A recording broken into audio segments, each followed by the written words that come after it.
Welcome back, you guys! It is time for your Week 5 update for World History 10. I think this is a good week to start out with a little recap. In our pursuit of trying to make sense of the current COVID-19 pandemic, we have been taking a look at some historical pandemics. We looked at the Black Death during the Middle Ages and tried to make sense of how people react when they feel like they're out of control. Last week, we looked at smallpox and focused on how it went from being one of the most deadly, history-defining diseases to being virtually eradicated by new science in the form of vaccines. Hopefully, by looking at those steps to create a new vaccine, it helps us put into perspective just how much time and work goes into something like that. It's not unusual for that whole process to take multiple decades. This week, we're going to take an in-depth look at our third and final historical pandemic, the Great Influenza Outbreak of 1918, most commonly known as the Spanish flu. Really quick, let's check out our unit overview. I am going to make a slight change to this. Instead of looking at what the government's role is during a pandemic, I think it would almost be more meaningful to hear from some survivors of that pandemic. What was their life like? What was the vibe like in the world in 1918? The generation of people that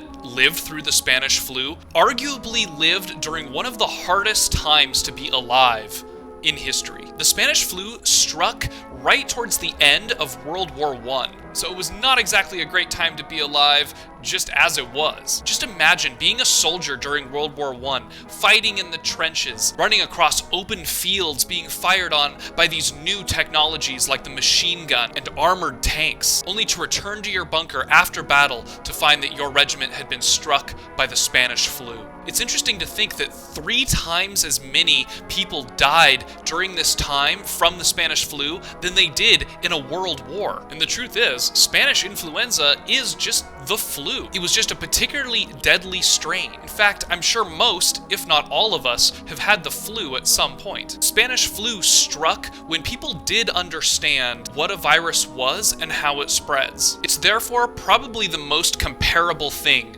to the COVID-19 pandemic that we're living in right now. But don't take my word for it. Your assignment this week is to hear from the survivors themselves. The final historical pandemic we're going to take an in-depth look at is the Spanish influenza of 1918.